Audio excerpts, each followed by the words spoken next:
شروع کرتی ہوں اللہ کے نام سے جو بڑا مہربان نہایت رحم کرنے والا ہے۔ قارون حضرت موسیٰ کے چچا یسہر کا بیٹا تھا، بہت ہی شکیل اور خوبصورت آدمی تھا، اسی لیے لوگ اس کے حسن و جمال سے متاثر ہو کر اس کو منور کہا کرتے تھے۔ اس کے ساتھ ساتھ اس میں یہ کمال بھی تھا کہ وہ بنی اسرائیل میں تورات کا بہت بڑا عالم اور بہت ہی ملنسار و با اخلاق انسان تھا، اور لوگ اس کا بہت ہی ادب و احترام کرتے تھے۔ قارون حضرت موسیٰ علیہ السلام کی صحبت میں رہ کر تورات کے علم سے مالا مال ہوا۔ قارون لوگوں کے ساتھ بہت اچھا سلوک کرتا تھا، جس کی وجہ سے لوگ بھی قارون کی دل و جان سے عزت کرتے تھے۔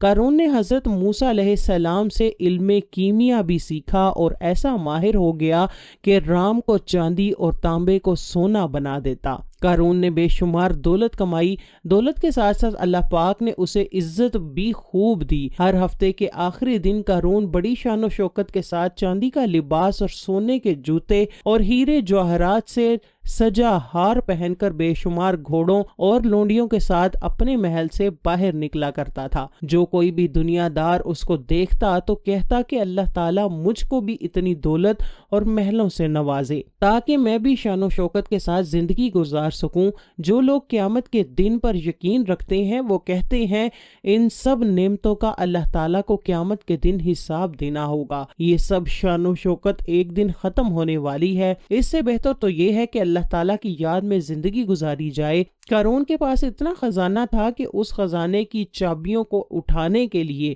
اس نے کئی خچر رکھے ہوئے تھے۔ ایک روایت میں ہے کہ اس خزانے کو اٹھانے کے لیے 300 اونٹ مقرر کیے گئے تھے۔ اللہ پاک نے قرآن میں بھی اس خزانے کا ذکر فرمایا ہے، بے شک قارون موسیٰ کی قوم سے تھا، پھر اس نے ان پر زیادتی کی اور ہم نے اس کو اتنے خزانے دیے جن کی کنجیاں ایک زور آور جماعت پر بھاری تھی۔ ناظرین گرامی، کیا کوئی قارون کے خزانوں کا اندازہ لگا سکتا ہے؟ کیونکہ جب رب کائنات فرما رہا ہے کہ قارون کے خزانوں کی چابیاں بھی ایک زور آور جماعت پر بھاری تھیں، اتنی دولت ہونے کی وجہ سے قارون غرور و تکبر کرنے لگا۔ اس نے دنیا والوں کے ساتھ طرح طرح کے ظلم و ستم کرنا شروع کر دیے تھے۔ قارون کے پاس لوگ آئے تو کہنے لگے، قارون اپنی دولت پر اتنا غرور نہ کر، اللہ تعالیٰ غرور و تکبر کرنے والے کو سخت ناپسند کرتا ہے۔ اس بات کو اللہ پاک نے قرآن میں یوں بیان فرمایا ہے، میرے نبی وہ وقت یاد کرو کہ جب قارون سے اس کی قوم کہنے لگی خزانوں پر اتنا شوخ نہ بن کہ اللہ تعالیٰ ایسے شوخ بازوں کو پسند نہیں فرماتے۔ اللہ تعالیٰ نے تجھے جو خزانے دیے ہیں اس سے آخرت میں جنت کا گھر بنا۔ ہاں، دنیا میں بھی اپنے حصے کی گزران سے فائدہ اٹھاؤ اور اپنی قوم سے اچھا رویہ اختیار کر، بالکل اسی طرح جس طرح اللہ نے تیرے ساتھ اچھا رویہ اختیار کیا ہے۔ زمین میں ان خزانوں کی بدولت دہشت گردی نہ پھیلا کہ اللہ تعالیٰ فسادیوں کو پسند نہیں فرماتا۔ جواب میں کہنے لگا، مجھے تو یہ مال اس علم کی وجہ سے دیا گیا ہے جو میرے پاس ہے۔ قارون کہتا، مجھ پر اللہ تعالیٰ کا کوئی احسان نہیں ہے، میں نے اتنی محنت کی ہے کہ آج اتنے خزانے کا مالک بن گیا ہوں، مجھ پر اللہ تعالیٰ نے کوئی احسان نہیں کیا ہے، میں تو خود ہی بہت عقل مند انسان ہوں۔ اللہ تعالیٰ کی طرف سے یہ موسیٰ علیہ السلام کو زکوٰۃ دینے کا حکم نازل ہوا۔ جب حضرت موسیٰ علیہ السلام نے قارون کو زکوٰۃ دینے کا فرمایا تو قارون نے کہا کہ جی بھائی، میں اپنی دولت کا 1000واں حصہ زکوٰۃ ادا کر دوں گا۔ جب اس نے اپنے سارے خزانے کا زکوٰۃ کا اندازہ لگایا تو وہ بہت زیادہ تعداد میں بن گئی، تو اس کے دل میں لالچ آ گیا، تو اس نے زکوٰۃ دینے سے انکار کرتے ہوئے بنی اسرائیل کو کہا کہ حضرت موسیٰ کی کسی بات پر یقین مت کرنا، وہ تمہاری دولت کو زکوٰۃ کے بہانے کم کرنا چاہتا ہے۔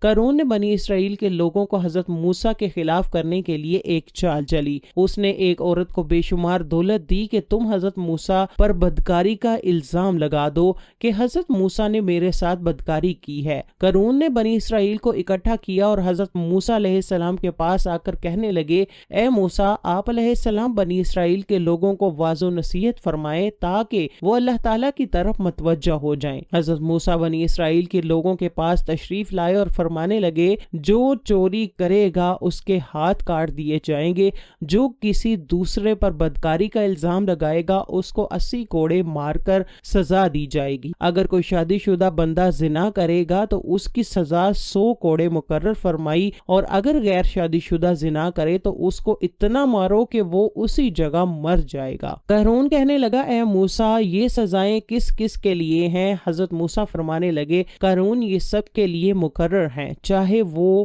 میں ہی کیوں نہ ہوں۔ قارون کہنے لگا کہ بنی اسرائیل کے لوگوں نے آپ پر یہ الزام عائد کیا ہے کہ آپ نے فلاں عورت کے ساتھ زنا کیا ہے۔ جب اس عورت کو آپ علیہ السلام کے سامنے لایا گیا تو حضرت موسیٰ فرمانے لگے، تجھے اس خدا کی قسم ہے جس نے بنی اسرائیل کے اس دریا کو جاری کیا ہے، اس دریا میں بنی اسرائیل کے لیے راستے بنائے ہیں جس خدا نے تورات نازل فرمائی ہے۔ تجھ کو اس ذات کی قسم ہے کہ سچ سچ بتا، تجھ کو یہ الزام لگانے کا کس نے کہا ہے؟ اس عورت نے کہا کہ مجھے خدا کی قسم، قارون نے مجھے بے شمار دولت کی لالچ دی ہے کہ میں سب کے سامنے حضرت موسیٰ پر یہ الزام لگاؤں۔ اس وجہ سے حضرت موسیٰ علیہ السلام بنی اسرائیل کے سامنے ذلیل و خوار ہو جائے گا۔ اس عورت کی بات سنتے ہی حضرت موسیٰ نے اللہ تعالیٰ کا شکر ادا کیا۔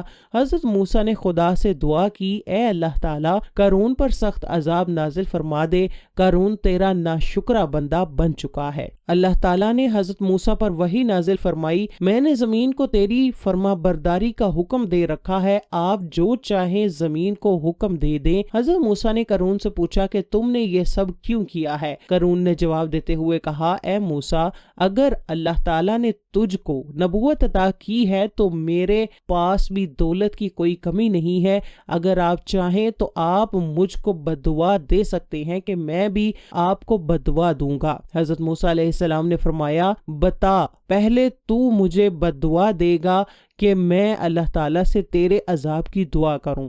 قارون کہنے لگا، پہلے میں تجھے بددعا دیتا ہوں۔ قارون نے حضرت موسیٰ کو بددعا دی تو حضرت موسیٰ کو کچھ نہ ہوا۔ پھر حضرت موسیٰ علیہ السلام نے بنی اسرائیل کو فرمایا کہ اے بنی اسرائیل، جو قارون کے ساتھ ہے وہ قارون کے ساتھ جا کر کھڑا ہو جائے، اور جو میرے ساتھ ہے وہ میرے ساتھ آ کر کھڑا ہو جائے۔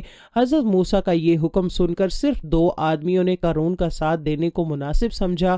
جب 2 آدمی قارون کے ساتھ جا کر کھڑے ہو گئے تو حضرت موسیٰ نے زمین کو حکم دیا کہ قارون کو اپنے اندر دھنس لے، تو زمین نے ان کو اپنے اندر دھنس لیا۔ جب قارون نے یہ صورتحال دیکھی تو حضرت موسیٰ کو رشتہ داری کے واسطے دینے شروع کر دیے۔ اس وقت حضرت موسیٰ نے قارون کی کسی بات کی طرف توجہ نہ دی۔ اس طرح قارون سارے کا سارا زمین میں چلا گیا۔ جن 2 آدمیوں نے قارون کا ساتھ دیا تھا وہ کہنے لگے کہ حضرت موسیٰ نے قارون کو زمین میں اس لیے دفن کیا ہے کہ اس کے سارے خزانوں پر قبضہ کر لوں۔ ان کی زبان سے یہ الفاظ سن کر حضرت موسیٰ نے زمین کو حکم دیا کہ قارون کے سارے خزانوں کو بھی اپنے اندر دفن کر لے۔ زمین نے حضرت موسیٰ کے حکم کی تعمیل کی۔ اللہ تعالیٰ سے دعا ہے کہ اللہ تعالیٰ ہم کو نیک کام کرنے کی توفیق عطا فرمائے، آمین۔